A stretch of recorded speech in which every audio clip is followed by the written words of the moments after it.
าเจ้าคณะอำเภอดอยหล่อเจ้าวาดวัดพระธาตุโขงขาวขอกราบไหว้สาบุญญาปรมีธรรมพระเดชพระคุณหลวงพ่อสาธุกิจจานันท์เจ้าคณะอำเภอดอยหล่อเจ้าวาดวัดพระธาตุเจ้าดอยน้อย พร้อมไปด้วยพระสงฆ์องค์เนนทุกรูปทุกองค์ด้วยความเคารพอย่างสูงสุดยิ่งครับผมสวัสดีเจเจแล้วก็สวัสดีพ่อน้อยหนุ่มผาจ่อคนรูปหล่อตัวเนอขอเจริญพรอย่างคณะสัตยาญาติโยมศรัทธาสาธุชนคนดีเฮาทุกท่านวันนี้รายการสารธรรมก่อนนอนประจำวันพฤหัสบดีประจำวันพัดตามปกตินั้น จะดำเนินรายการโดยพระเดชพระคุณหลวงพ่อนิวิตศรีระสังวรเจ้าวาดวัดห้างต่ำอำเภอเวียงป่าเป้าจังหวัดเชียงรายแต่โดยวันนี้ รอสัญญาณเปิ่นมาแม่เมื่อสัญญาณเปิ่นมาแม่เจก็ว่าเวลาก็ไปติดทีละแต่นี้มนเข้ารายการกำมันก็เลยชุกละหุกสถานญาติโยมมันก็เลยเป็นฝั่งเป็นเฝ้าต้องฝั่งเอาวิทยุไปตั้ง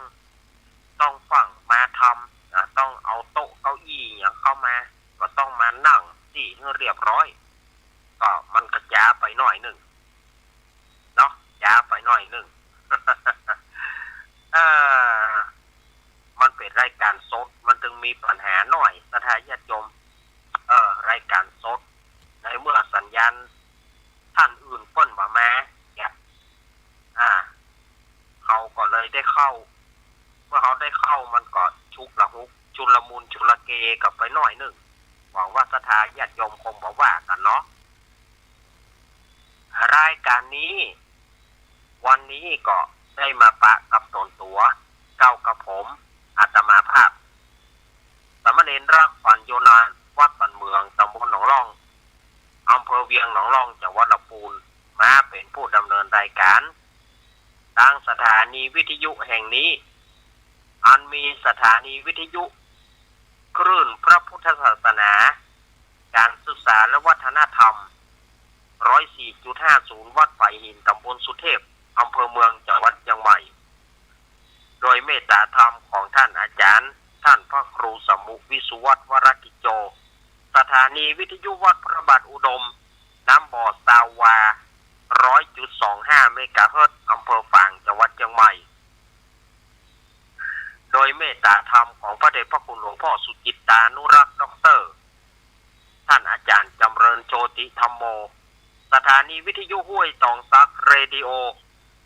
98.75 เมกะเฮิรตซ์ตั้งอยู่วัดห้วยตองซักตำบลกวงเปาอำเภอจอมทองจังหวัดเชียงใหม่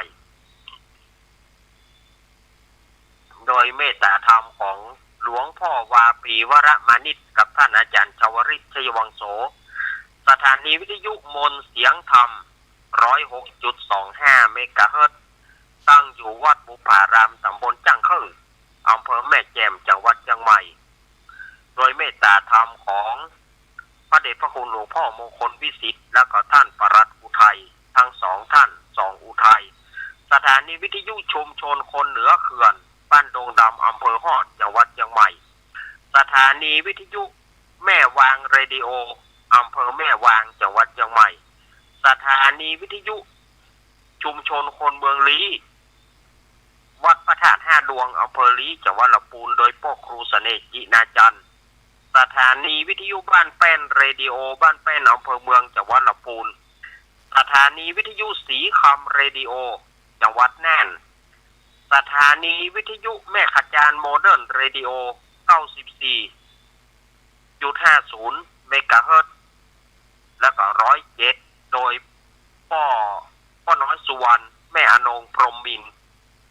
บ้านสันปะนะตำบลแม่เจดีย์อำเภอเวียงป่าเป้าจังหวัดเชียงรายสถานีวิทยุดอยหมอกเรดิโออำเภอเวียงป่าเป้า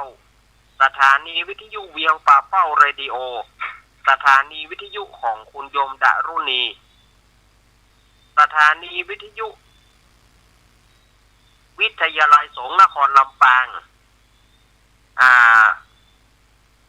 106.50 เมกะเฮิรตซ์วัดบุญยววิหารโดยพ่อครูดร.จิรศักดิ์ปันลำและสถานีวิทยุลำปางสตาร์ 101.25 เมกะเฮิรตซ์ของคุณโยมดารุณีอันนี้ก็คือรายชื่อรายนามของสถานีต่างๆขออนุโมทนาขอบคุณท่านหัวหน้าท่านเจ้าหน้าที่ช่างคอนโทรลช่างเทคนิคทุกท่านทุกสถานีที่ได้รับสัญญาณตั้งแต่เวลานี้เป็นต้นไปมาปะกันวันนี้เป็นค่ำคืนของวันพฤหัสบดีเป็นค่ำคืนของวันพัดที่28 สิงหาคมพุทธศักราช 2568 เดือน12เหนือเดือน10ใต้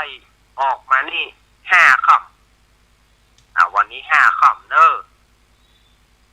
ก็แฮม3วันจะเป็นวันพระวันศีลนำแล้ววันพุธ6ค่ำวันฮือ7ค่ำแถมวันหนึ่ง8ค่ำวันเสาร์7ค่ำเนอะแล้วก็วันอาทิตย์8ค่ำอันนี้ก็สถานญาติโยมวันเวลาก็หมุนติ้วติ้วติ้วเนาะ วันเวลาหมุนติ้วติ้วติ้วหมุนไปบ่มีวันกลับนะสะพอกก็ว่าอายุยังหนุ่มอยู่นะอาจารย์โคคะหน้าโมแล้วนะไปวัดพอบรรลุก็ว่าหนุ่มอยู่แล้วจะไปเมื่อใดสถานญาติโยมเหยถามก่อนเถอะ แล้วจะไปวัดเมื่อใดเมื่อใดก็บอกไปเตื้อเมื่อใดก็บอกไปเตื้อแล้วจะได้ทำบุญเมื่อใดญาติโยมจะมีโอกาสได้ทำบุญเมื่อใดเนาะก็มาได้ทำบุญกันง่ายๆสำหรับเมื่อใดก็รอก่อนเพื่อเลี้ยวเพื่ออย่าไปบ่ลูกเลี้ยวเอาแข้งขาก็บ่อำนวยแล้วไปนั่งก็ยากแล้วเนี่ยมีโอกาสควรไปเมื่อมันหนุ่มควรไปเมื่อไปได้ถึงแม้เราจะสูงอายุก็จ้างเตอะไปเมื่อไปได้ถ้าว่าไปบ่ได้แล้วรอก่อนรอสักวางสักคราวก่อนเนี่ยมันตึ้มได้ละสถานญาติโยมมันจะบ่มีโอกาสมันจะบ่มีโอกาสได้เข้าไปวัดไปวาละถ้ายังเมาเสาะหานั่นเสาะหานี่อยู่แต่เขาก็บ่จ้างว่านะมันไปคิดไฟใจมันเนาะเขาจะไปว่าเปิดว่ามาวัดมาว่าเนี่ยมันก็เป็นการบังคับกันบ่ได้เป็นการบังคับกันบ่ได้จะบังคับเปิ้นอย่างใดก็เปิ้นว่าแหมเนี่ยเขาก็อู้อย่างนักไปก็บ่ดี เอาไหนก็ไหนเนาะสถานญาติโยมขอจะไปลืมไหว้พระนพธรรมเอาไหว้พระนพธรรมดีกว่าสถานญาติโยมเหยไหว้พระนพธรรมเฮาก็ยังมีโอกาสเฮาบ่ได้ไปถึงแม้ว่าเฮาบ่มีโอกาสจะได้ไปวัดไปวาก็ไหว้อยู่ที่บ้านเจ้าพ่องยังบ่ไหว้เตื้อไม่ใช่เท่าขนาดนั้นแล้วจะไปเท่าเมื่อใดเนาะอาตมาฝากไว้นะจะไปเท่าเมื่อใดรอนั่นนะรอปีนี้ก็ว่าปีหน้าก็ว่าปีไหนเพื่อแล้วเพื่ออยากไปบ่ลูกล่ะบางพ่องตายไปยังที่บ่ได้ทำบุญเลยก็มีตายไปที่บ่ได้เข้าวัดเลยก็มีอันเนี้ยอาตมาไปสถานญาติโยมจะไปโคดนะเน้นวัดไผ่หินทับสัญญาณตัวนะครับ บอกอันเปิ้นแจ้งเปิ้นตั้งแต่ตะกี้แล้วอันเนี้ยสถานญาติโยมเฮาจะไปมองข้ามว่าอายุเฮาเนี่ยใจเฮานี่มันมีเต้าเก่าใจเฮานี่นะมันตึงบ่เท่าใจเฮานี่มันตึงมีเต้าเก่าไข่ปากกุดแห่งเก้าอย่างสมัยก่อนๆมาที่เฮาเคยเนี่ยการมานะอายุหมอกแถวเนี่ยอายุหมอกแถวเนี่ย15-16เนี่ยไข่ปากกุดแห่งเก้ามันมีการจ่ายบัดนี้เอากระสอบมาวางเอากระสอบข้าวสารมาวางอยู่ตรงหน้าก็ยังแบกบ่ลูกแต่ใจก็ยังให้แบกอยู่แต่มันนุ่มจำหน่อยนี่จะแบกโหล่นก็มันเติกตางเนี่ยก็ขันยากก็ย่ำลูกละแต่ละสถานญาติโยมฉะนั้นมันอายุเฮาเนี่ยมันก็เหลือกันน้อยไปตึงวันต้องเขาว่าโอ้ยไปอย่างอาจารย์จะไปซีเรียสมันนี่อย่างฮะซึ่งล่ามากระตายอะกะก็มากระตายนั่นนะกระตายแล้วจะเอาอย่างมาเป็นห่อข้าวนำตางอ่ะ จะเอาอย่างมาเป็นปัทยังอ่ะจะเอาอย่างไปเป็นนำตางอ่ะพอเข้ามาได้กินจะไปกินไหนพอเข้ามามีจะไปกินไหนมันต้องมีห่อข้าวบ่มีห่อข้าวก็ต้องมีสตางค์มีสตางค์บ่มีห่อข้าว เหมือนที่เราไปได้ทำบุญเนี่ยแล้วเราจะไปกินไหนก็คือบุญไหนจะปกโหมเฮาสถานญาติโยมที่เปิ้นแปลงถูกเข้าด่วนเนาะบางที่ก็ห้องถูกเข้าด่วนบางที่ก็ห้องถูกเข้า100 ห่อเวลาไปส่งศพนะ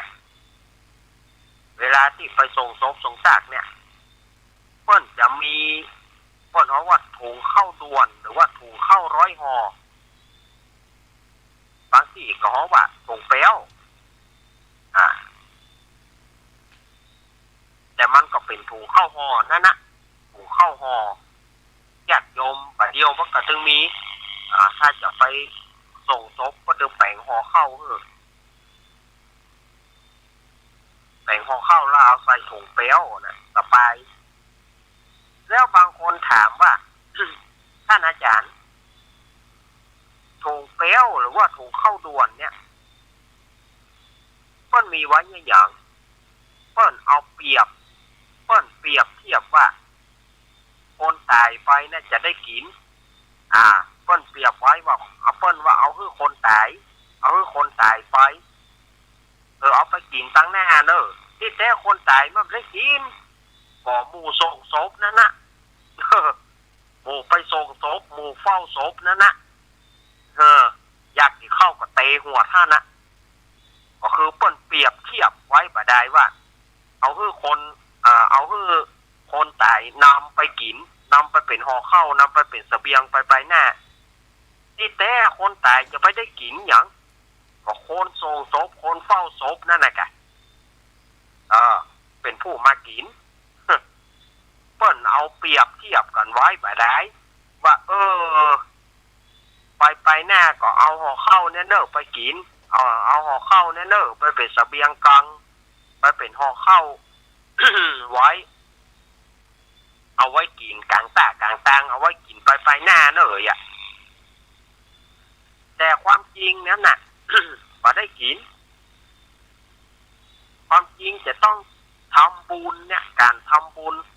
คือทานก็ดีได้รักษาศีลภาวนาก็ดีการทำบุญต่างๆอันน่ะอาตมาว่าถูกต้องที่จะเป็นห่อข้าวเสบียงกลางนำไปปละโลกไปหน้า ปละโลกไปหน้าแต่ว่าถุงห่อข้าวด่วนถุงเปี้ยวนะก็คือว่าเปิ้นเป็นการบอกว่าจะไปขี้ทีเนอะเนี่ยตายไปก็บ่ได้อย่างเนอะเอาห่อข้าวนี่ไปกินเนอะ แท้ศพมันไปได้กินอย่าง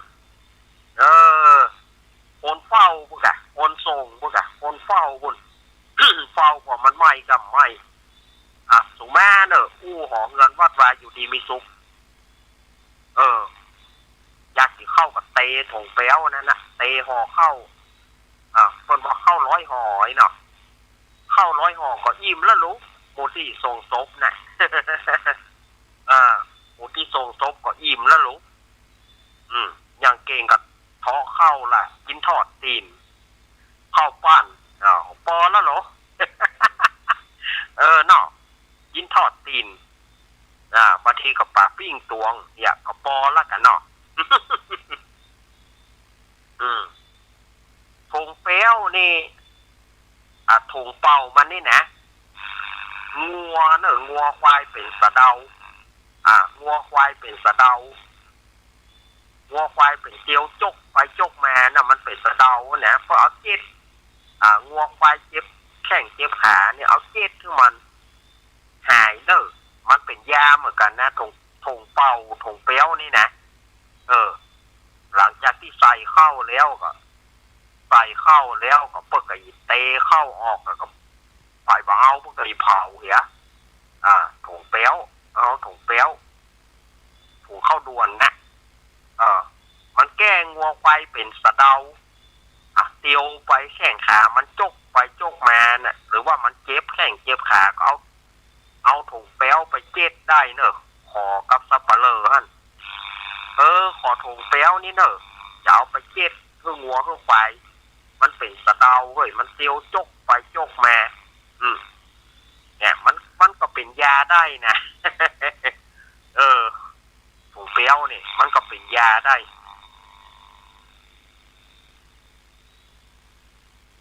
อันเนี้ยศรัทธาญาติโยมเปิ้นเปรียบเตรียมไปว่าเนี่ยเอาห่อเข้านี่ความจริงก็ถ้าจะอู้เป็นเชิงลึกๆก็คือเพื่อทำบุญนักๆทำบุญนักๆแล้วจะได้กินบุญเนี่ยจะได้เสวยบุญนี้ไปในปรโลกไปแน่จะได้เสวยบุญไว้ปรโลกไปแน่เมื่อเขาเสี่ยงชีวิตไปมันเป็นความเข้าใจของแต่ละคนแล้วศาสนาอื่นอย่างสมมติว่ายกตัวอย่างศาสนาอื่นเปิ้นบ่มีการกินการทานแล้วตายแล้วเปิ้นจะไปที่ไหนแล้วเปิ้นจะไปกินหยังอันข้อนี้อาตมาก็นายพลโจรแต้มเนอะเพราะว่าศาสนาเปิ้นบ่ได้มีการทำบุญการกินการทานเนี่ยเขาก็แปลกใจเหมือนกันว่ามีคนมาถามอาตมานะว่าเวลาศพต่างศาสนาเนี่ยศพของคริสต์ก็ดีศพของอิสลามก็ดีเวลาที่เปิ้นตายแล้วเขาเปิ้นบ่ได้ทำบุญบ่ได้ให้ทานอย่างพูดเขาแล้วเขาจะไปกินอะไรอย่างอันนี้อาตมาก็ไม่รู้ มันคนละศาสนาเปิ้นก็อาจจะมีอันอย่างบ่ฮู้ก็เปิ้นนักเขาก็บ่อาจจะฮู้ได้เปิ้นก็คงมีคำสอนเปิ้นก็คงมีคำสืบต่อจากกันมานะบ่ฮู้ว่าเปิ้นจะเนี่ยหยังโดยที่เฮาบ่ฮู้ก็เปิ้นแต่ศาสนาพุทธของเฮาเนี่ยมีการกินการทานมีการทานอย่างน้อยก็ทานขันเข้าการทานอย่างใกล้ทานขันเข้าในศรัทธาญาติโยมก็ป้นไปเกิดไปงอกแล้วเหรอถ้าว่าป้นไปเกิดหมดป้นก็เอาไว้ให้เฮานั่นเนาะบุญนั่นก็จะเป็นของเฮาบุญนั่นก็จะเป็นของเฮาไปเหี้ยหายได้ฝันกินข้าวพ่อญาติโยมได้ฝันกินข้าวก่อนคนได้ฝันกินข้าวนะกินเต้นะปดฝันกินข้าวนี่ปดโตเหมือนปดหลอดต่อคนว่าญาติเขาจัดก่อนนะตาลเพื่อเขาจะเป็นไผ่ของหัวคนได้ฝันเข้านี่นะโอ้ฝันกินเก่งนั่นลำแต่ลำว่า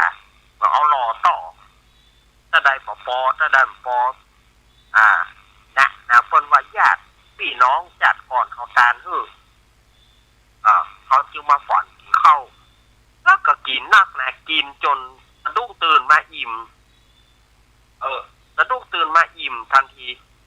อิ่มเลยวันนั้นได้กินข้าวจนแต่บอกหูจักกัด แต่บอกหูจักกัดแต่เปิ้นว่าญาติพี่น้องเขาทานมันก็จะมีส่วนนะเนี่ยและศาสนาอื่นเปิ้นบ่ได้ทำบุญทำทานเพื่อจะกินอย่างอันนี้เขาก็บอกว่ามันเป็นปาราโลกของเปิ้นแต่เปิ้นก็ยืนยันว่าเปิ้นก็ยืนยันว่าขึ้นไปสู่สวรรค์ไปเฝ้าพระเจ้าเปิ้นก็ว่าอย่างนี้แต่ศาสนาเปิ้นนะบาปบ่มีคนใดจะฆ่าคนก็จ้างจะฆ่าสัตว์ก็จ้างจะลักทรัพย์ก็จ้างอย่างนี้อย่างใดก็จ้างเถอะเปิ้นบอกว่าบาปบ่มี7 วันไหนก็เอาแปะมาฟันคอเหี่ยตัวนึงเอาแปะมาฆ่าอย่าเอาแปะเอาบาปไปเจ้าแปะผู้น่าสงสารเนาะเจ้าแปะผู้น่าสงสารบอกเฮ้ยต้องมาฮับบาปฮับกรรมกับคนเฮาเนี่ยมันก็บ่จ้างจะหูเพราะมันปากบ่ได้ถ้ามันปากได้มันก็คงอ้อนวอนคนเฮามนุษย์จ๋าอย่าทำอย่างนั้นถ้ามันปากได้นะเนาะมันอยู่ว่าเนาะมนุษย์จ๋าอย่าทำอย่างนั้นอะไรก็โยนให้ฉันบาปอะไรอย่างก็โยนให้ฉันหมดมันปากบ่ได้ เขาก็เลยดูตั้งข้ามมันดูตั้งเอามันไปฆ่าโอ้สถาญาติโยมเอ๋ยอันก่อนเนี่ยก็ย้อนว่า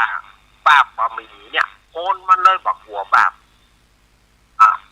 ฆ่าคนกับไปว่าเล่นฆ่าสัตว์กันกองขลุกขลุ่นเพราะว่าคนเชื่อกันเนี่ยบาปบ่มีบาปบ่มีบาปแปะเอาไปหมด7 วันไหนก็เอาแปะมาฆ่าอีกตัวหนึ่งก็คือโป้นละบาปบ่มีอันนี้ศาสนาเปิ้นนะแต่ศาสนาพุทธเฮาบอกว่าได้ทำอย่างนี้บาปนะบาปนักนะจะต้องไปใช้กรรมจะต้องได้รับกรรมที่ทำไว้แล้วจะต้องไปใช้กรรมในนรกนะอันนี้ก็ทำเมื่อคนเฮาหัวบ่กล้าทำบาปแต่ศาสนาเปิ้นบอกว่าบาปบ่มีบาปบ่มีบาปมีที่แปะปุ่นฆ่าแปะเหตุตัวก็จบนะแล้วเปิ้นถือของเปิ้นยานมันก็เลยเป็นการที่ว่าเปิ้นก็เลยบอกหัวจะทำอย่างก็ได้จะทำอย่างก็ได้โดยที่บ่มีบาปบ่มีบาปเพราะว่าบาปมีที่แปะปุ่น มันตรงข้ามกันกับหลักของพุทธศาสนาหลักของพุทธศาสนาหลักของพุทธศาสตร์เฮาบอกว่าบ่ดีมันเป็นบาปนะมันก็ความเชื่อของคนเฮาก็หัวขึ้นมา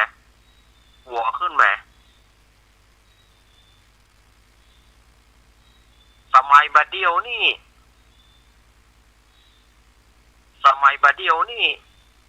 ในการตุพระเนนเนี่ยตุเจ้าพระเนนเนี่ยสมัยก่อนเปิ้นยังบ่ย่ำเงาก่อน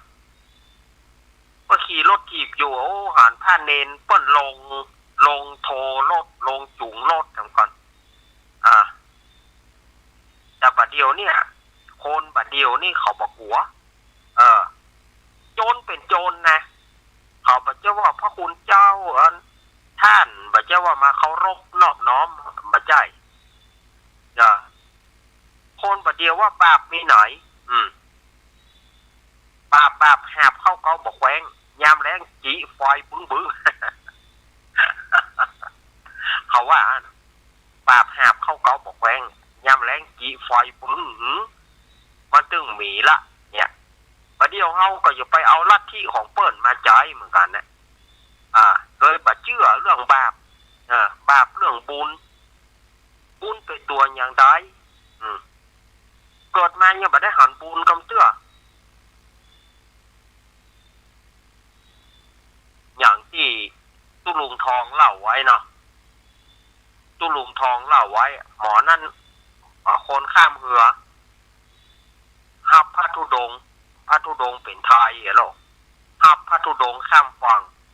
เรียบร้อยแล้วจะเอาตังค์พระธุดงค์ก็บอกอาตมาไม่มีเงินนะโยมเอาบุญไปนะสาธุมันก็จะเอาบุญนั่นนะเอาบุญมาแหละบุญไปตัวอย่างใดตู้เจ้ามันก็บอกหูจะเอาบุญอย่างใดเฮ้อสุมาญาติโยมเนอะวักขี้ดังกิ๊กเอาเป็นลูกเอาเป็นหน่วยเฮ้อเป็นอ้อมล้อมเฮ้อเอาเนี่ยบุญเอาไปรักษาไว้นะคนกับเพื่อนั่นจะเอาบุญจะเอาบุญไปไว้ไหนใส่ถุงเตียวกับหัวบุญเสื่อมเนี่ยอย่างใดเอาใส่ปากโอม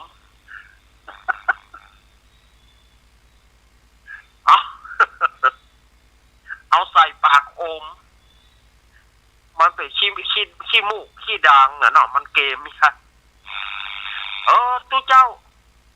ปูนนี่เป็นว่าเกมจำลามไหมเนาะ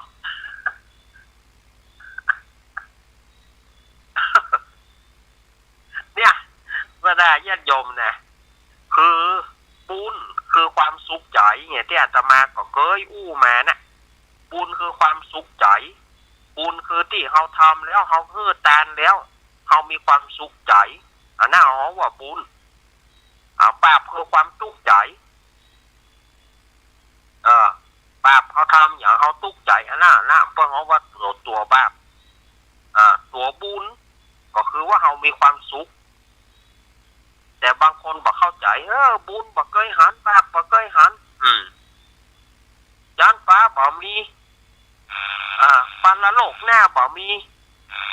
ตายแล้วก็ศูนย์เป้านะพอ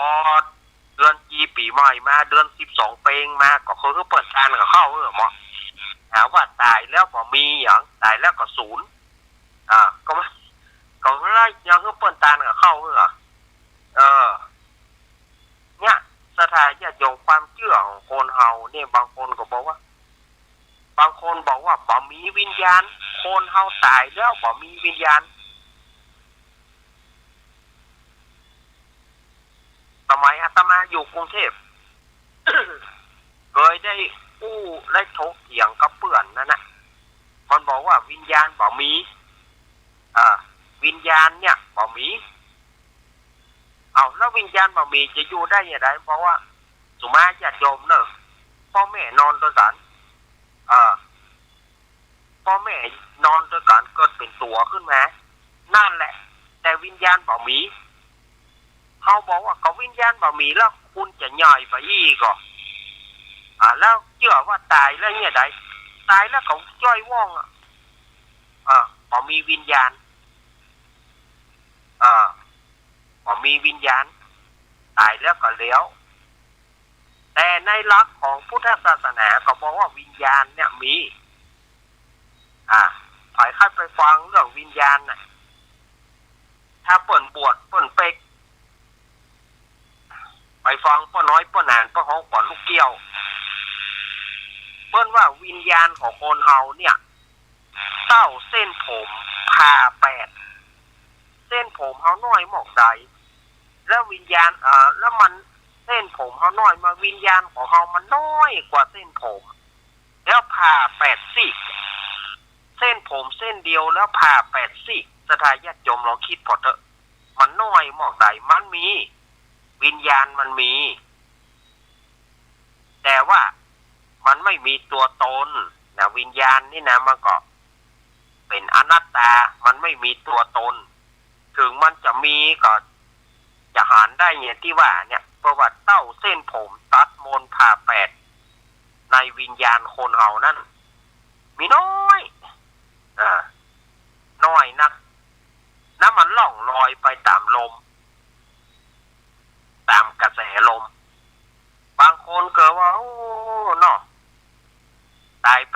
แล้วคือไปถามที่เกิดอยู่เอาก็คุณบ่เชื่อว่าวิญญาณมีแล้วคุณจะเชื่อว่าเกิดได้อย่างไรแล้วมันก็คือว่าไปเกิดพ่อแม่อยู่ด้วยกันพ่อแม่อยู่ด้วยกันก็เลยเป็นตัวแต่บ่มีวิญญาณ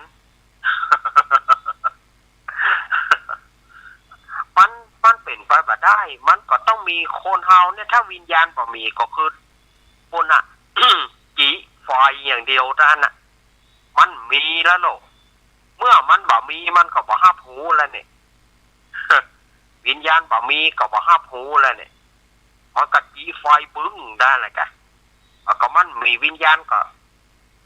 ซื่อเลื่อนเทินนั่นนี่พอเอาเผาก็บ่ฮู้ขนาดเปิ้นจีไฟเอาแล้วเนอะเปิ้นจีบ่ไฟมันยังบ่โลดถ้าว่ามันมีวิญญาณแต่มันยังบ่โลดปล่อยให้เปิ้นเผาหยัง เนาะปล่อยให้เปิ้นเผาหยังย่ำเฮือนมีย่ำบ่รอไว้หั่นเนี่ยศรัทธาญาติโยมแท้จะไปว่ามันบ่มีมันมีถ้าบ่มีวิญญาณเฮาก็อยู่บ่ได้เฮาจะเอาอย่างมาอยู่ได้มันก็ไปกันบึ้งๆแล้วกะถ้าวิญญาณเฮาบ่มีแล้วสัตว์ทั้งหลายมันก็มีวิญญาณเหมือนกันบอกว่าจะเป็นสัตว์น้อยสัตว์ใหญ่มันก็มีวิญญาณนั่นน่ะต่อตราบใดที่มันตายก็คือมันบ่มีวิญญาณหมดท่าเนี่ยศรัทธาญาติโยมอาตมาฝากไว้นะอาตมาฝากไว้กับศรัทธาญาติโยมเน้ออย่างใดก็ขอให้ศรัทธาญาติโยมมันรักษาศีลเมตตาภาวนาไปวัดไปวากันอย่าพ่องช่วงเข้าภาษาบางพ่องต่อไปศีลนี้ก็บ่ได้ไปศีลหน้าก็บ่ได้ไปศีลในก็บ่ได้ไปเพื่อเหลือเพื่อยาเพิ่นออกภาษาแล้วก็บ่ได้ไปศรัทธาญาติโยมชั่วโมงแรกช่วงแรกนี่นะประมาณ40นาทีอาตมาหมดไปก่อนเนอะตามเดี๋ยวอาตมาไปฉันน้ำแป๊บเดียวเดี๋ยวอาตมาจะปิกมาใหม่จะไปฟังกันเถอะนะเวลาเหลือจะจัดชั่วโมงหนึ่งเนอะเดี๋ยวก็ค่อยปากันใหม่นะฟังไปไหนเถอะเนอะเจริญพร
ดอกหนึ่ง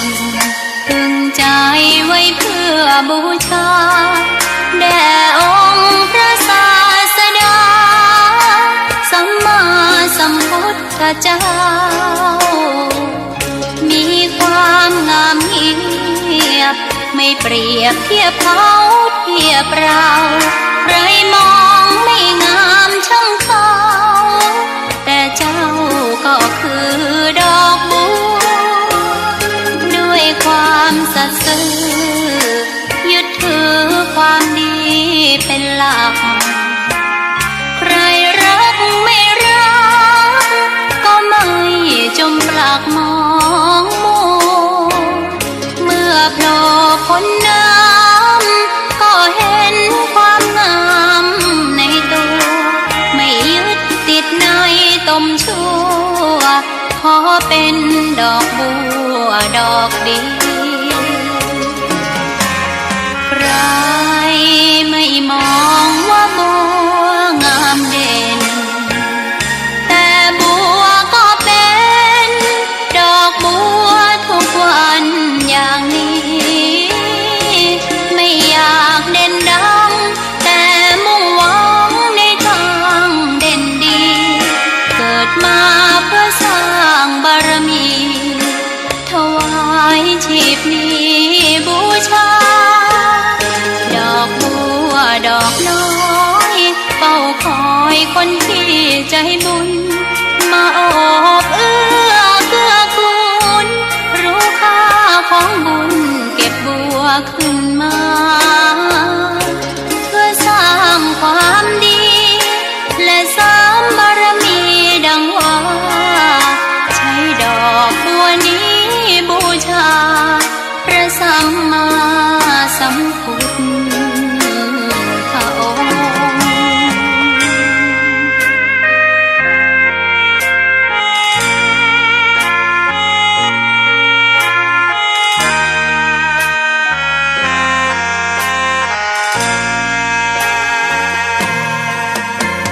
ใคร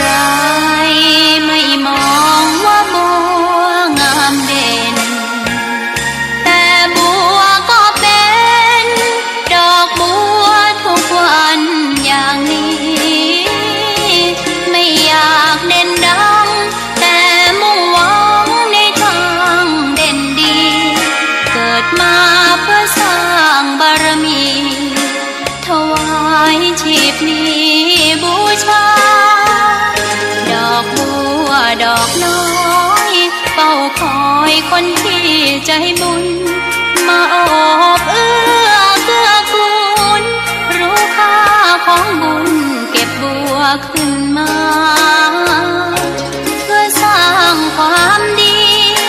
และเสริมบารมีดังว่าใช้ดอกบัวนี้บูชาพระสัมมาสัมพุทธ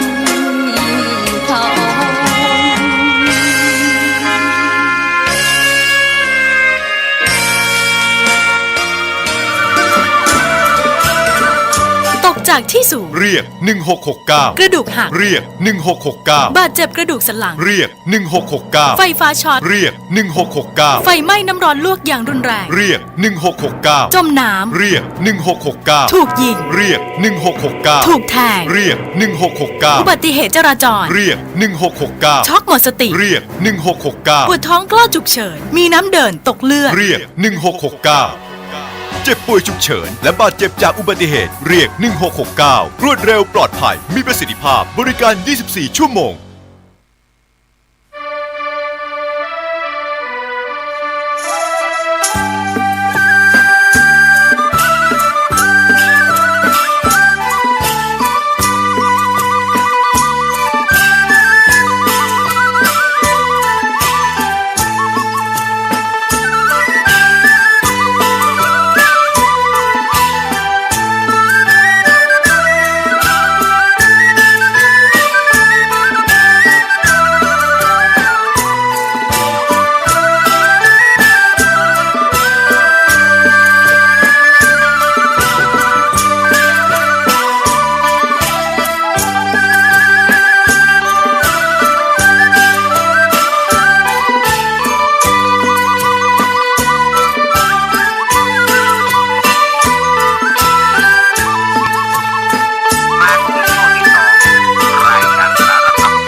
ธาญาติโยมตั้งหลาย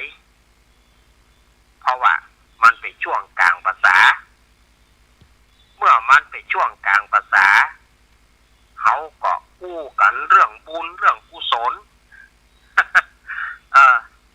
อู้กันเรื่องบุญเรื่องกุศลอย่างต่างๆในสถานญาติโยมเกี่ยวกับการทำบุญทำทานช่วงกลางภาษาประเด็นนี้เข้าเดือน12แล้วลูกเข้ากลางภาษาเขาเต็มเป่าแล้วนี่ก็เดือน12ออกมานี่วันนี้5 ค่ำวันนี้5 ค่ำวันพุธนี้วันมันเหมาะแต่มันไปตัดกับวันเสีย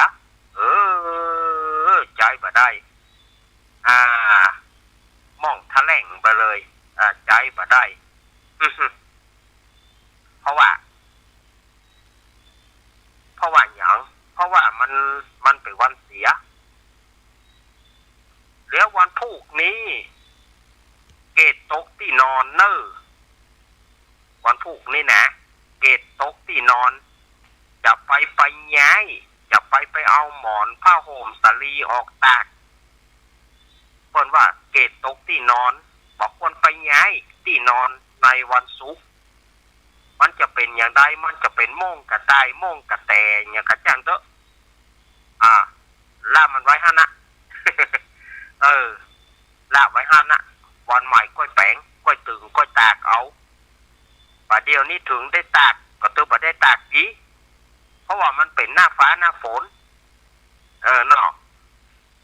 แล้วก่อไผ่กึดจะตัดกล้วยวันพุธกึดจะตัดกล้วยออกอุกตัดกล้วยลงอุกลงบ่มจะไปตัดเนอะเพิ่นว่ามันขี้บ่ได้กินมันขี้บ่สุกมันจังบ่ได้กินอันนี้ความเชื่อของคนเฒ่าคนแก่ป้อหมอป้อมอนนะเพิ่นบอกไว้วันพุธนี้บอกคือเปิ้นเนอะ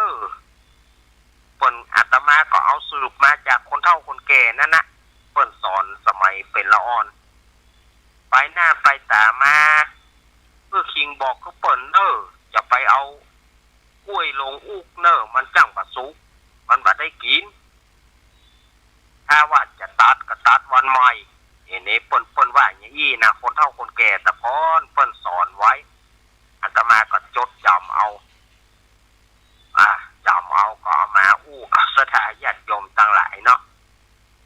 มันจะเป็นอย่างใดนะอาตมาก็บ่ฮู้ละเพราะว่าเฮามีความรู้กันมอกยี่เนาะอาตมาก็มีความรู้อย่างถ้าจะอู้ไปแล้วเนี่ยความรู้อาตมาก็มอกหางอึ่ง ความรู้อาตมานี่นะมีหมอกหางอึ่งก็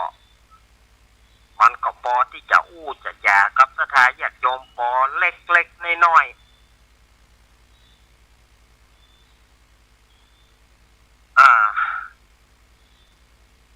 ตะกี้นี่ก็ได้อู้กันไปเนาะอู้ถึงเรื่องบาปเรื่องบุญเนี่ย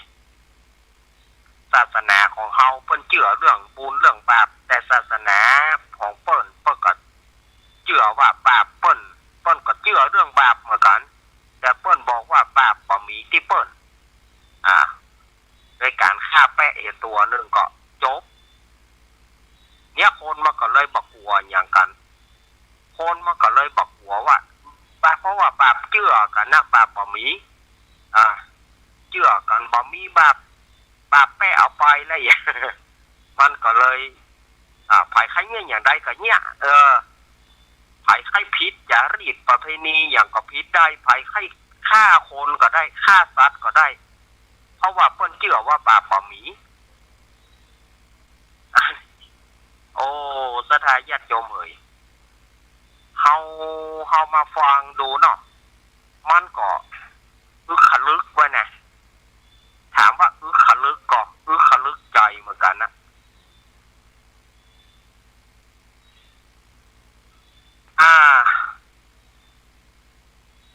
เดือน12นี้เปิ้นว่าเป็นเดือนแห่งกตัญญู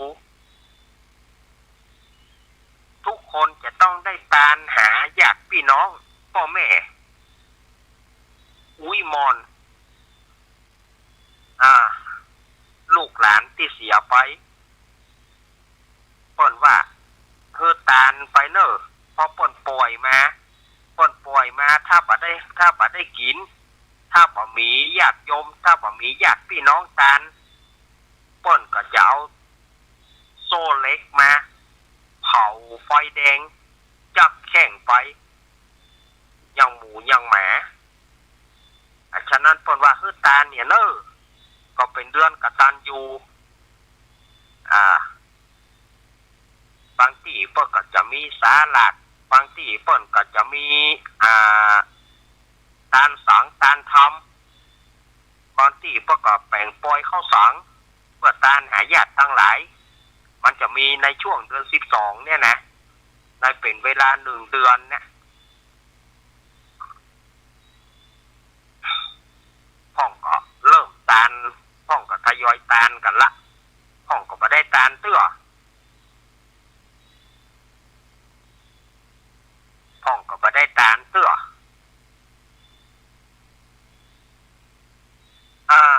ก็ทยอยกันตานไปถ้าไปรอวันเดือน12เปงก็น้ำนองกำเดียวน้ำนองกำเดียวมันน้ำนองกำเดียวเนี่ยมันกินบะแปะผ้าน้อยผ้าเน้นก็ชันบะแปะที่เหลือมันจะเป็นแกงโฮกแกงแฮไปอย่าเมื่อมันเป็นแกงโฮกแกงแฮก็จะได้ขว้างกันไปบ่ได้ฉะนั้นญาติโยมก็ทยอยตานไปเนอะมันจำเป็นที่ต้องเดือน12เปงก็ได้ตานไปได้เรื่อยๆในเดือน12เนี่ยเพิ่นให้เวลา1เดือนศรัทธาญาติโยมก็มีโอกาสตานไปตานไปในการตานนะเพิ่นบ่ได้จำกัดจำการเฮาจะตานอย่างหาตานขันเข้าเฮาจะตานขันเข้าก็ได้ตานทำก็ได้ตานสั่งก็ได้ถ้าที่ใดมีสลากเขาจะไปตานสลากกับวัดเปิ่นก็ได้ถ้าปีนี้นี่อาตมาถึงว่ารับสลากนี่ปีนี้ถ้าจะจอดไปหลายที่หลายทางเพราะว่าเศรษฐกิจมันบ่ดี เศรษฐกิจมันบ่ดีมะม่วงกิโลบาทเนี่ยศรัทธาญาติโยมมะม่วงกิโลบาทแล้วไปพอซื้อขว้างนะป่าได้ว่าซื้อแล้วเอาไปเข้าโรงงานอย่างนะซื้อขว้างนะเนาะโอ้ยซึ่งมันในปรากฏการณ์ของเราเนี่ยมันบ่เคยมีซื้อมะม่วงขว้างกิโลบาทแต่ต่างหากมันหางมันงอน้อยก็บ่เอามันหัวมันเป็นดำน้อยก็บ่เอาโอ้ปีนี้มันโกดดันกันนะโกดดันกันบอกว่าบะลำไยบอกว่าบะม่วงเนี่ยมันโกดดันกันโกดดันราคาตำราก็ขายก็บ่ได้ขายจะจ้างคนเก็บก็มันบ่มีที่ขายก็เลยปล่อยมันเน่าฮะนะปล่อยมันเหม็นบึ้งงั้นนะน่ะ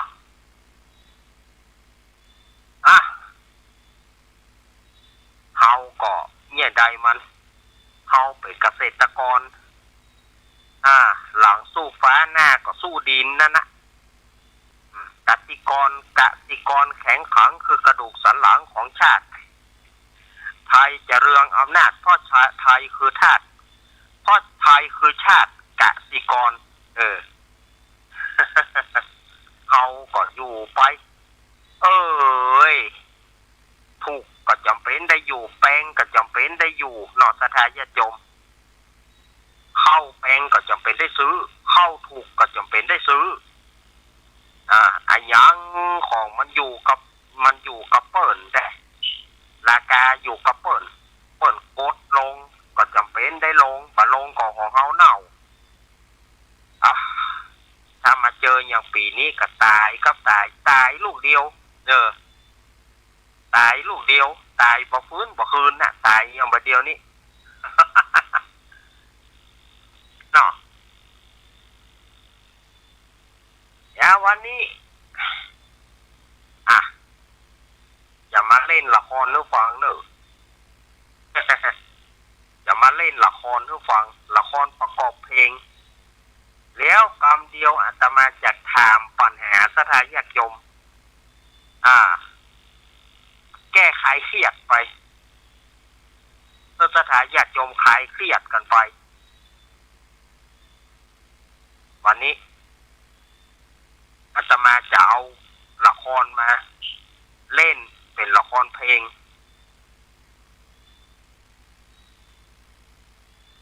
ละครเพลงเรื่องนี้ชื่อว่ากูรักกูแค้นกูครวญลูกชื่อเพลงมันนะกูรักกูแค้นกูครวญโคตรอย่างใดล่ำเหลือเนาะผลงานเพลงของลุงก้านอีปอก้านเกี้ยวสุพรรณเปิ้นก็ได้ล่วงลับดับขันไปละปอก้านนี่นะมันได้ล่วงลับดับขันไปเมินละปอก้านเกี้ยวสุพรรณนี่เปิ้นมีเพลงนี้เปิ้นว่ากูรักกูแค้นกูครวญว่ะจะเป็นยังไงนั่นเอาฟังเรื่องราวดีกว่าเนาะเอาลุงอ้ายมาว่าให้ลุงอ้ายจะมาเล่นเมื่อคืนนี้หรอ สวัสดีครับคุณผู้ฟังมาเยอะๆลุงอ้ายจะมาเล่นละครเมื่อคืนนี่วันนี้ไงลุงอ้ายจะมาเล่นเรื่องกูรักกูแค้นกูควรเนอะก็ไม่อย่างใดล้ำเหลือกูรักกูแค้นกูครวญนี่ก็มันมีอยู่ลุงไอ้เฮ้ยเมื่อคืนก็มาตอนป่นอยู่แต่แม่ถ้าเรื่องละครนี่บ่มีลุงไอ้แล้วมันบ่ม่วนบ่มีพี่ไอ้แล้วบ่ม่วนไปลุงก็บ่ได้เนาะสวัสดีพี่ไอ้โบครับสวัสดีพี่ไอ้โบนี่มัน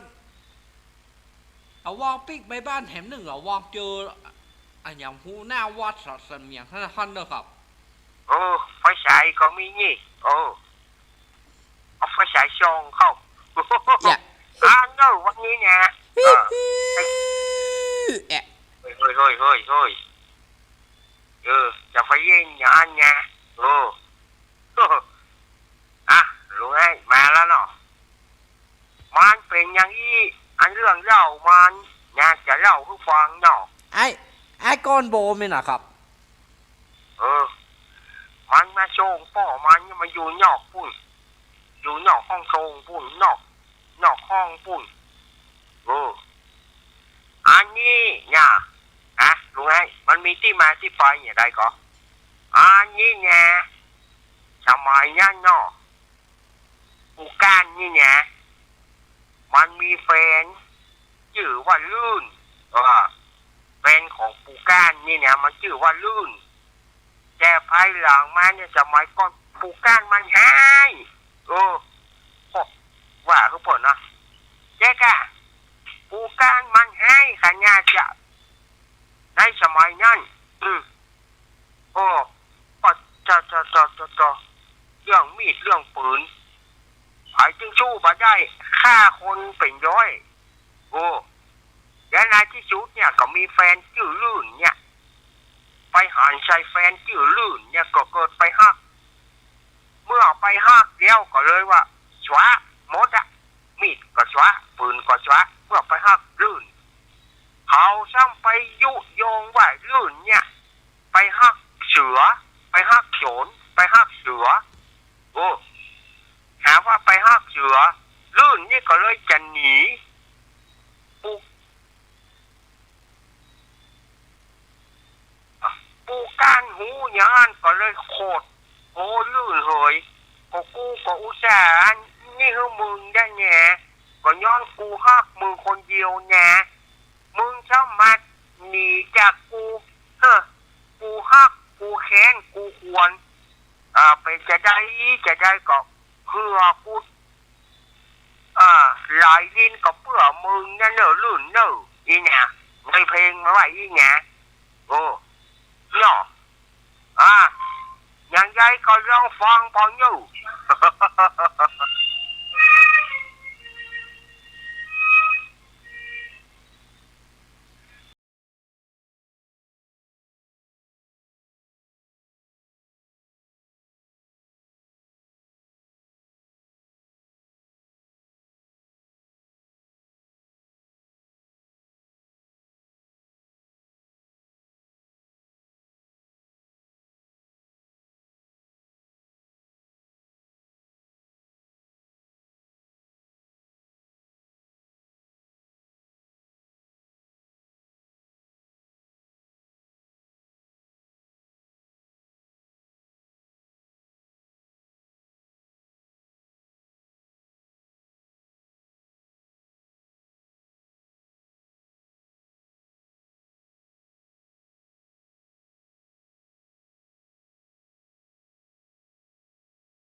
เอาละ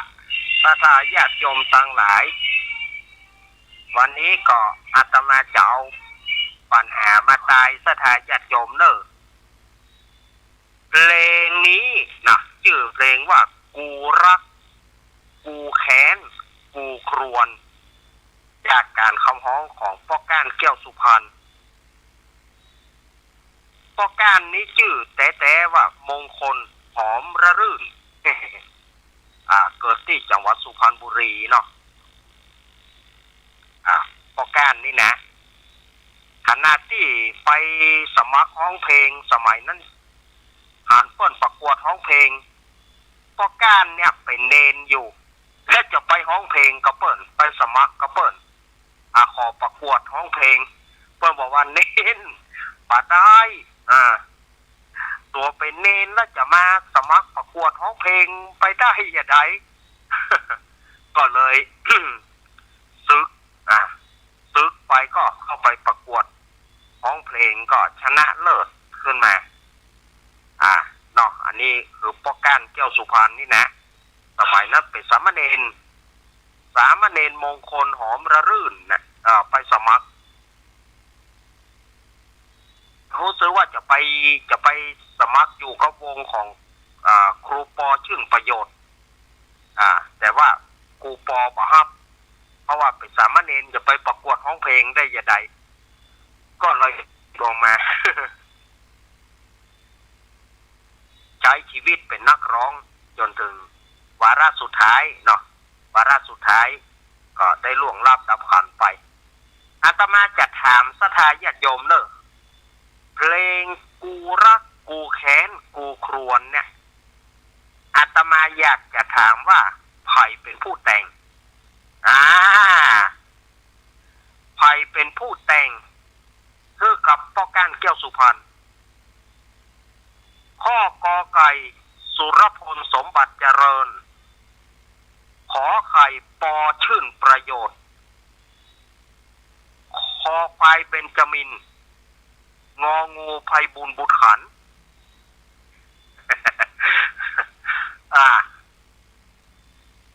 แต่งเพลงที่อาตมาเปิดไปตะกี้ เพลงกูรักกูแค้นกูครวญ ไผ่แต่งเพื่อป้อก้านแก้วสุพรรณฮ้องกอไก่สุรพลสมบัติเจริญ ขอไข่ปอชื่นประโยชน์เนาะปอชื่นประโยชน์คอควายเบญจมินแล้วก็งองูไพบูลย์บุตรขัน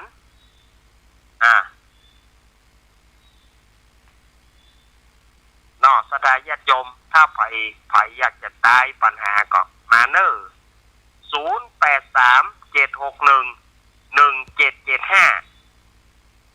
0837611775อาตมาถามนะเพลงกูรักกูแค้นกูครวญที่อาตมาเปิดไปตะกี้อาตมาอยากทราบว่าใครเป็นผู้แต่งกับป้อก้านแก้วสุพรรณฮ้องกอไก่สุรพลสมบัติเจริญขอไข่ปอชื่นประโยชน์คอควายเบญจมินแล้วก็งองูไพบูลย์บุตรขันตายก็เข้ามาได้เลย0837611775 0837611775พอจะตายมาตายก็เข้ามานึ มีก่อแหมีก่อมาเลยถ้ามีวางสายให้เรียบร้อยแล้วนะมีไผ่ตายมาสักคนกันนี่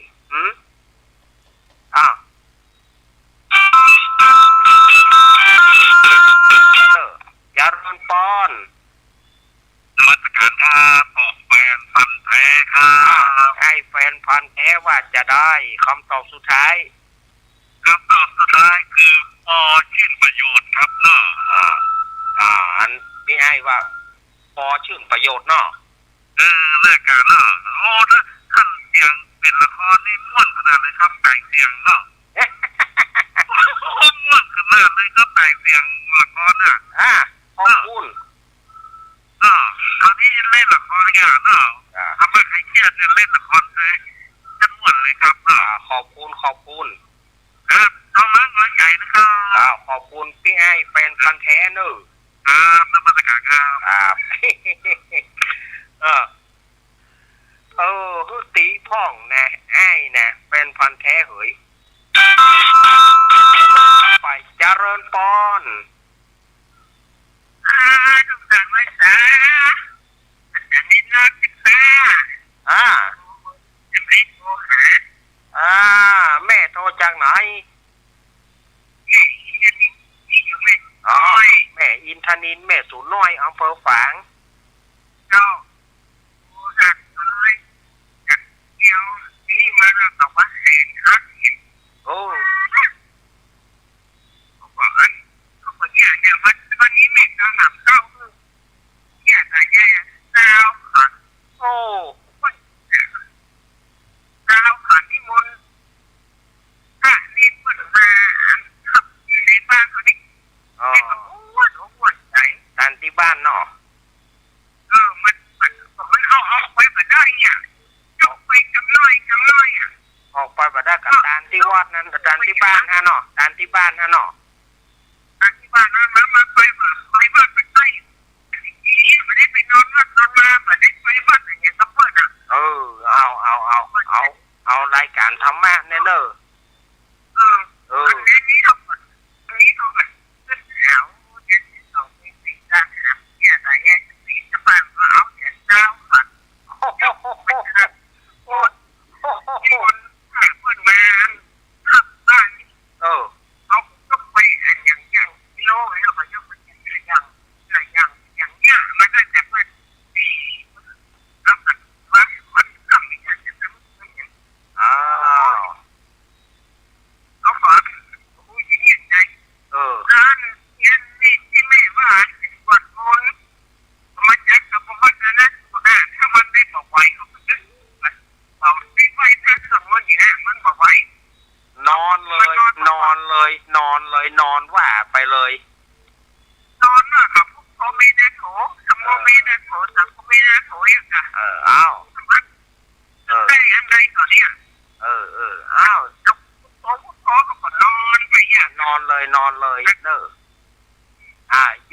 นะ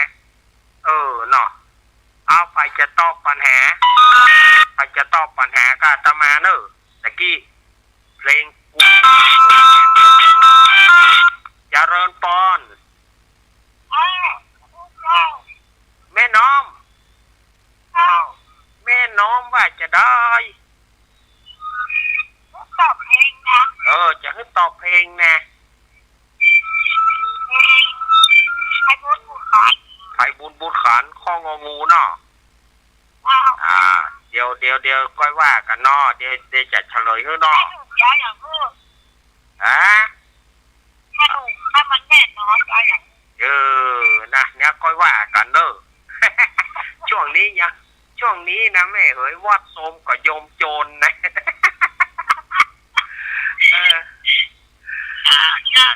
ยินดีแม่น้อมเนอะแม่น้อมสุภาวงศ์ตะกี้แม่น้อมบอกว่าไพบูลย์บุตรขานไอ้แฟนพันธุ์แท้บอกครูปอชื่นประโยชน์อันนี้มันอาจจะยากไปหน่อยเนาะเอาเป็นว่าอาตมาจะเฉลยเนอะเพลงนี้เนี่ยพ่อครูสุรพลสมบัติเจริญเป็นผู้แต่งข้อกอไก่ถูกแต่บ่มีไผตายสักคนพ่อครูสุรพลสมบัติเจริญเป็นผู้แต่งแล้วก็การเจ้าสุพรรณ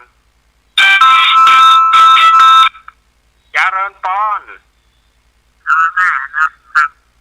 แม่สุพิษ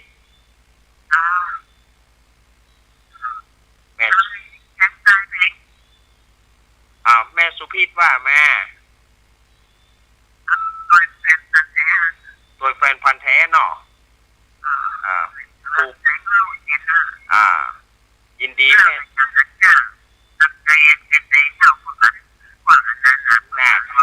โอ้ตังเพมันไปแจ้อ่านแม่ตังเพมันเอาซื้อแบบกว้างหมดมันมีต่ำนี้น้อยกระตือเมา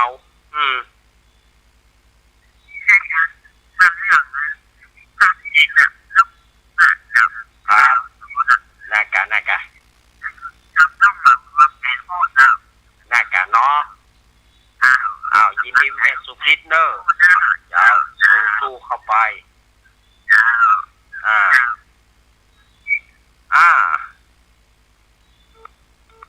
พ่อครูสุรพลเนอะพ่อครูสุรพลสมบัติเจริญเป็นผู้แต่งพ่อกอไก่มีไผเอาอาตมาจะถามทำเพลงเนาะแต่วันนี้อาตมาบ่ได้เอาเพลงมาแต่จะถามทำเพลงนะเพลงเรียมสะอื้นที่ฮ้องแก้กับเมืองมนสมบัติเจริญเนาะเมืองมนสมบัติเจริญนั่นแต่งว่ากลับเถิดเรียมจ๋านี่นะแล้วก็เพลงแก้เพลงตอบเพลงแก้เพลงแก้เนี่ยเจริญปอน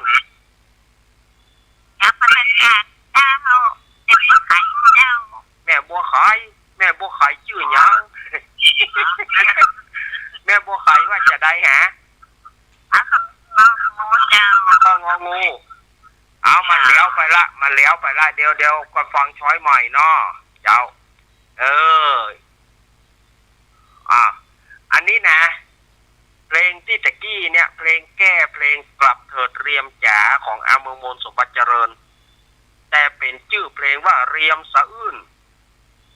อาตมาอยากจะถามว่าผู้ที่ร้องเพลงนี้คือไผผู้ที่ร้องเพลงเรียมสะอื้นแก้เพลงกลับเถิดเรียมจ๋าเนี่ยคือไผกอไก่เรียมดาราน้อยขอไข่อรุณีขวัญบัว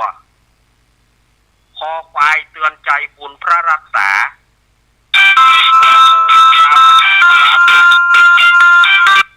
เจริญปอนว่าจะได้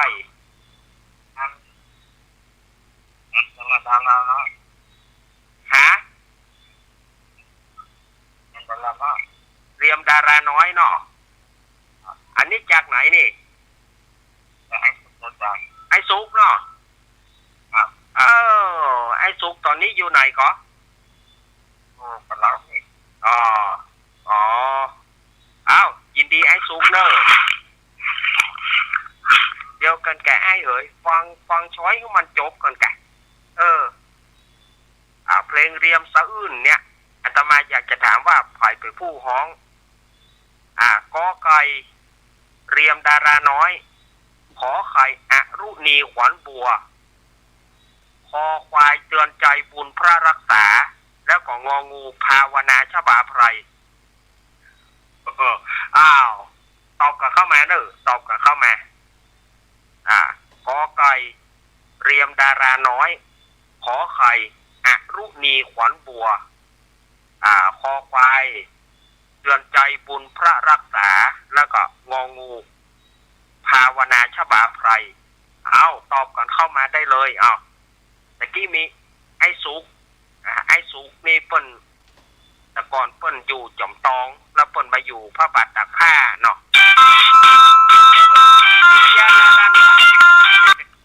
เจริญปอน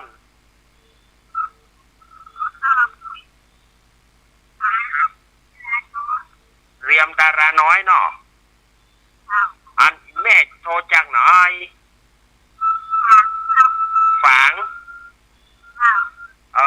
แม่ยังแม่บัวตองอ้าวอนุโมทนาขอบคุณเนอะเสียงแม่เบาเอาแม่วางสายกดวางคือกำ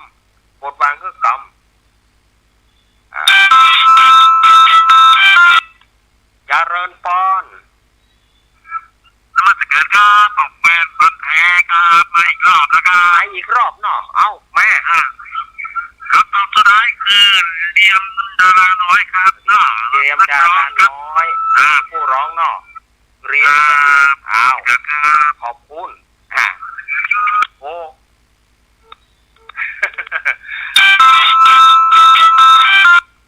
เจริญปอน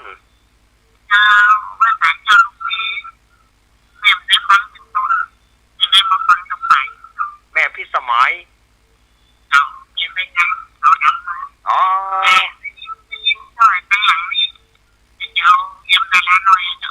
แม่ก็ว่าเตรียมดาราน้อยนะเนาะเดี๋ยวตอบเพื่อนะเดี๋ยวเฉลยเนอะเดี๋ยวแม่พี่สมัยนางแลโอ้อันนี้ลำปางนะว่าแม่เอฟเนี่ยเจริญปอน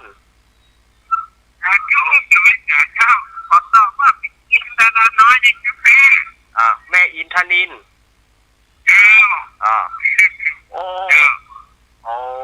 เนาะเอายินดีเนอะเจ้าขอบคุณโอ้มีคนตอบเรียมดาราน้อยนี่นักเนอะแม่วางสายคือกำแม่อินทนินกดวางคือกำอีกะเข้ามาบ่ได้แม่เจริญปอนภาษาสมัยแล้วนะไอเอก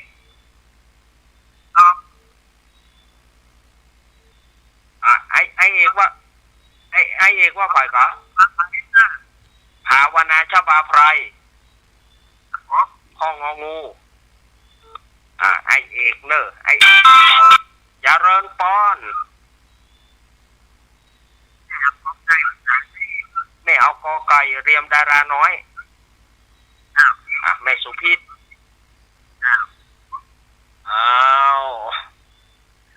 ว่าม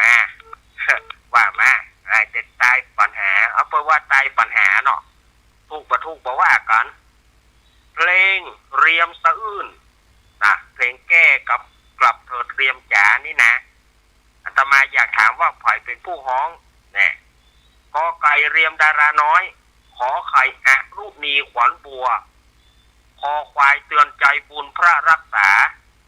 งองูภาวนาชบาไพร เอาจอจานเรื่องข้อจอจานผ่องศรีวรนุชจอจานเรื่องข้อเนาะ เอาจอจานผ่องศรีวรนุช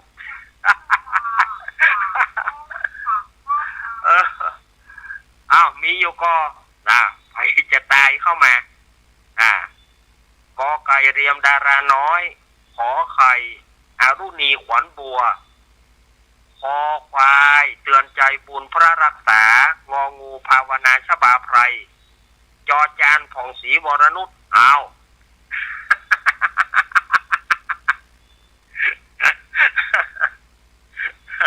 เอาตายเข้ามามีอยู่ก็หาโอ้ตะกี้ลูกกับโลแต่ลูกกับโลแต่ส่วนมากจะไปเน้นว่ากอไก่กันมดเพราะว่าเพลงนี้มันชื่อเพลงว่าเรียมสะอื้นก็ต้องเรียมเจริญพร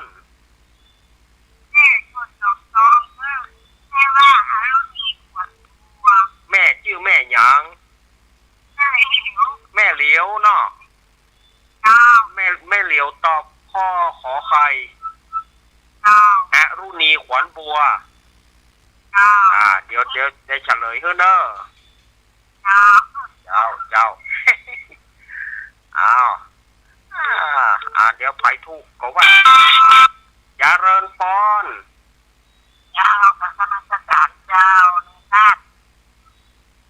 อันนี้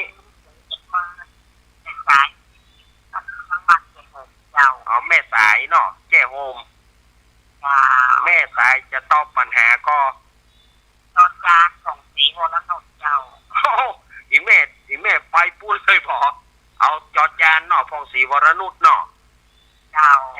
เดี๋ยวตอบเพื่อนเนอะเดี๋ยวตอบเพื่อนพังอยู่เดี๋ยวตอบเพื่อนเนอะ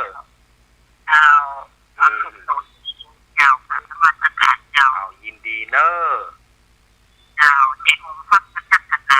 โอ้อนุโมทนาขอบคุณ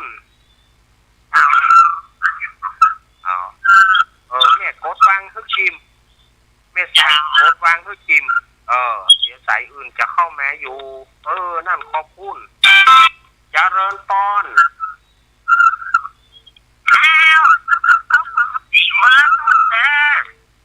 พองศรีวรนุชเนาะแม่บัวไข่แม่บัวไข่ชื่ออย่างครับแม่บัวไข่ชื่ออย่างครับชื่อไข่บัวอีหวะมันได้กินเมียงแน่นี่ก้อนมาหลายวันแล้วนี่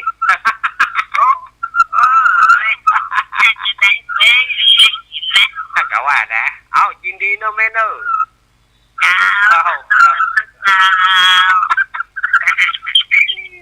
เล่นแม่เขามันม่วนนี่มาได้เล่นอีแม่เขามันม่วนได้เจริญพร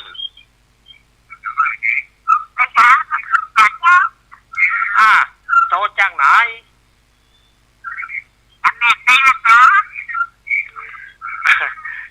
แม่โทรจากไหนคะอุ้ยเงินอุ้ยเงินแสนต่ออุ้ยเงินว่าอย่าได้ข้อจอจานพองศรีวรนุชเนาะเจ้าเดี๋ยวตอบมือเนาะเอาแล้วเนอะอาตมาขอฮับแล้วนะจะเฉลยให้นะอาตมาเฉลยให้เนอะเพลงแก้เพลงกลับเถิดเรียมจ๋าหน่อของเมืองมนต์สมบัติเจริญนี่นะมันชื่อเพลงว่าเรียมสะอื้นโคนฮ้องคืออรุณีขวัญบัวนะคนฮ้องนะคนฮ้องตอบฮ้องแก้นี่นะอรุณีขวัญบัวถ้าจะอู้ว่าเรียมดาราน้อยเนี่ยเรียมดาราน้อยนี่มาหลังจากที่ก่อนที่พ่อครูจะเสียชีวิตประมาณพ่อครูไปซื้อจากรำวงคณะดาราน้อยเอาพ่อครูว่าละอ่อนคนนี้ฮ้องเพลง ม่วนห้องเพลงลำวงม่วนก็เลยบอกว่าลำวงดาราน้อยเนี่ยบอกว่าขอซื้อตั๋วละอ่อนก็เป็นมูลค่าหลายหมื่นซื้อเอาตั๋วเรียมดาราน้อยเนี่ยเข้ามาอยู่กับสังกัดวงดนตรีของพ่อครูแล้วก็แต่งเพลงให้ได้2 เพลงแต่งเพลงให้ได้2 เพลงก็คือเพลงจ้างก็ไม่จองที่ห้องเพลงแก้กับหัวใจผมว่างนั่นน่ะจ้างก็ไม่จองแล้วก็เพลงน้องแน่เหมือนกันน้องแน่เหมือนกันที่ตอบเพลงแน่ข้างเดียวอันนี้เรียมดาราน้อยจะอยู่ในช่วงที่พ่อครูก่อนพ่อครูจะเสียชีวิตได้ประเมินส่วนว่าอรุณีขวัญบัวเนี่ยถือได้ว่าเป็นนักร้องที่มาในยุคแรกๆที่พ่อครูสุรพลตั้งวงขึ้นมาแล้วก็ได้อาเมืองมนสมบัติเจริญอาเมืองมนนี่ไม่ใช่น้องแต้นะแต่เป็นน้องบุญธรรมชื่อแต้คือจรุนสุขรักแล้วก็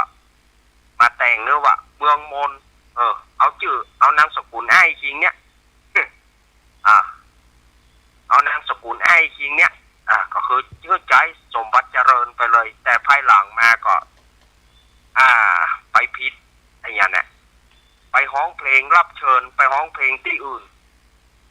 ก็เลยพิษกฎระเบียบพ่อครูก็เลยต้องจำเป็นต้องเอาออกจากวงเอาเมืองมนเนี่ยออกจากวงไปชุดนั้นมันจะมีอรุณีขวัญบัวภาวนาฉบับไปมยุรีผู้ระหงแล้วก็ชูศรีทองแย้มบุญนำชุ่มศรีนี่ตอนนั้นแล้วก็แต่งอรุณีขวัญบัวเนี่ยจะแต่งเพลงคือว่าเรียมสะอื้นแล้วก็เพลงหนึ่งชื่อเพลงเนี่ยก็ลมหนาว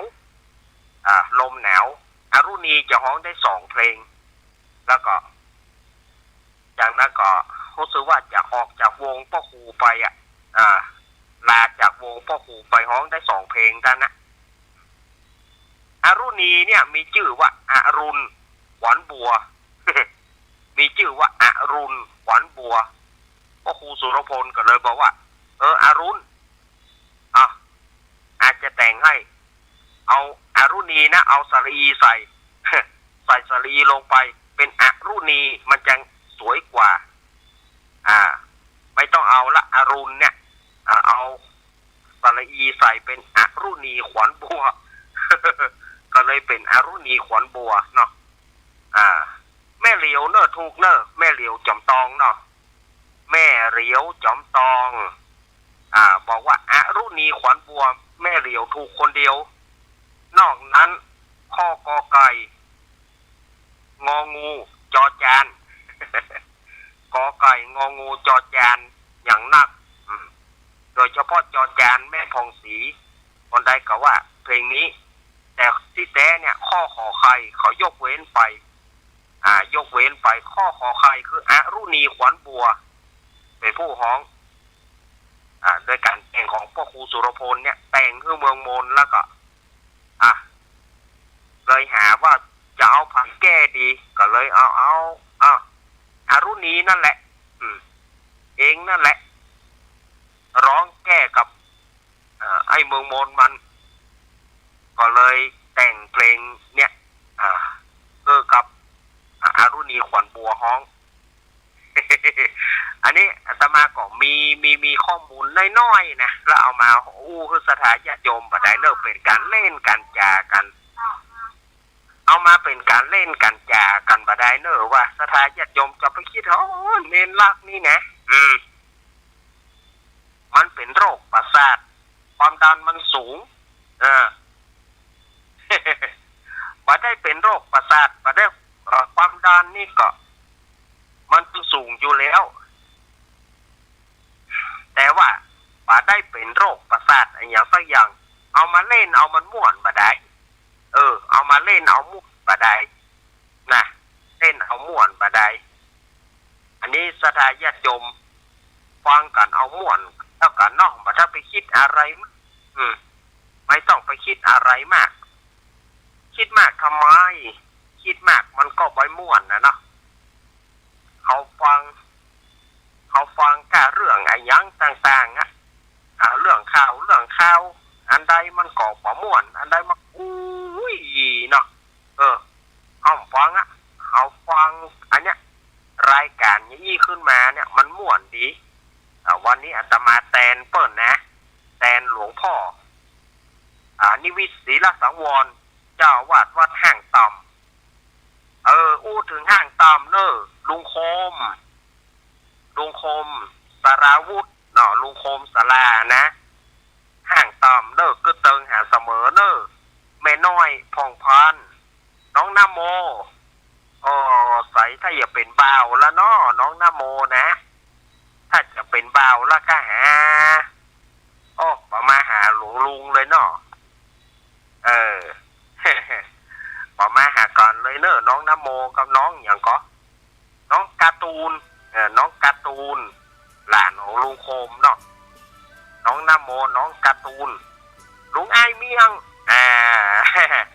ตากายลุงไอ้เมียงอย่างนั้นแล้วลุงไอ้ห่างตอมเนอะลุงไอ้เมียงก็เติงหาเสมอเนอะลุงไอ้เด้อลุงไอ้เมียงก็เติงหาเสมอเนอะบ้านห่างตอมเนาะ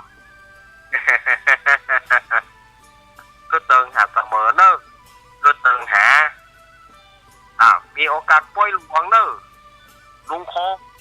เขาจะมีฉลองเนอะ5-6 ธันวามาเที่ยวนะเอาแม่น้อยมาตัวเนอร์น้องนโมน้องการ์ตูนมาตัวเนอร์วันที่5-6 ธันวาปลายปีเนอะปลายปีจะมีปอยหลวงเนอะวัดสันเมืองนะเอาว่าเปิ้นแปลงธาตุเปิ้นมาแปลงธาตุเนาะลุงคมก็เติงหาเสมอเนอร์น้องนโมถ้าจะเป็นบ่าวละนโมนะตอนนั้นน้อยอยู่นโมกับการ์ตูน ถ้าจะเป็นบ่าวไปสาวละตอนนี้ไม่น้อยอันนั้นมีหน่อยไม่น้อยกัดน็อตไม่น้อยกัดน็อตอันนี้เพลูกปลาซางเพลูกเพิ่นจะปะโทอย่างเวลานี้แม่น้อยยายน้อยกัดนัดเพิ่นถ้าเพิ่นจะโทรก็แจ้งบ่ศรัทธาญาติโยมมาถึงช่วงสุดท้ายของรายการนั้นเนอะช่วงสุดท้ายนี้อาตมาก็คงจะได้นำปาศรัทธาญาติโยมได้ไหว้พระแล้วเนอะอาจจะปาศรัทธาญาติโยมได้ไหว้พระแล้วก็วันตาน้อยแล้วก็เป็นเซตทีเนอร์วันนี้นะศรัทธาญาติโยมก็ตั้งแต่ค่ำคืนนี้ก็รับดีฝันดีเนอะรับดีฝันดีอย่าได้มีทุกข์โศกโรคภัยอย่ามาข้องมาปานเนอะอยู่ดีกินหวานทานต้มรับมาเป็นสุขตื่นมาเป็นสุขขอศรัทธาญาติโยมก่อนที่จะรับจะนอนก็สำรวจพอฟื้นพอไฟก่อนเนอะตำรวจพอฟื้นพอไฟอย่างเรียบร้อยก็เนี่ยกินเนี่ยว่าไฟดับเรียบร้อยก็ตำรวจตรวจตราคือดีเนาะก่อนจะนอนก็ไหว้พระด้วยกันเนี่ยก่อนเนอะกราบพระกราบ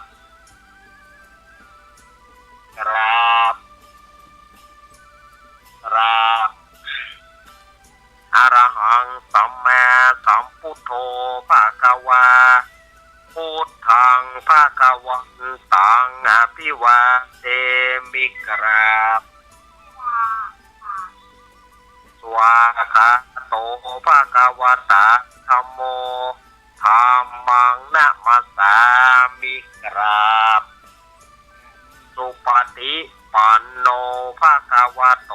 สาวกสังโฆสังฆังนามามิ ครับวันตามิพันเตสะปังอาปาราทังคามันทะเมพันเตมะยากะตังปุญญังสามินาอนุโมทิตาปังสามินากาตังปุญญังไมหังตาตาปังสาธุสาธุอนุโมตามิกราบครั้งที่หนึ่งพระพุทธเจ้ากราบครั้งที่สองกราบพระธรรมเจ้ากราบครั้งที่สามพระสังฆเจ้ากราบครั้งที่สี่กราบพ่อแม่ของเฮากราบครั้งที่ห้ากราบครูบาอาจารย์เรียบร้อยแล้วอาตมาก็ขอลาศรัทธาญาติโยมไว้เพียงเท่านี้รับดีฝันดีเหมือนกันจุผู้จุคนขอบคุณทุกเสียงทุกสายขอบคุณทุกสถานีที่ท่านได้เอื้อเฟื้อเวลากับผมอาตมาภาพเนาะวันพุธกับป้ากับหลวงพ่อสุจิตานุรักษ์ด็อกเตอร์แต่ใหม่ในตั้งแต่2 ทุ่มไปจนถึง4 ทุ่มเนาะวันนี้ก็ขอจบไว้เพียงเท่านี้เนอะอภิวาทนาสีริสานิจังพุทธาปัจจายโนจัตตารโอธรรมาวัฏันติอายุวโนสุขังพระลังขอเจริญพรราตรีสวัสดิ์เนอะ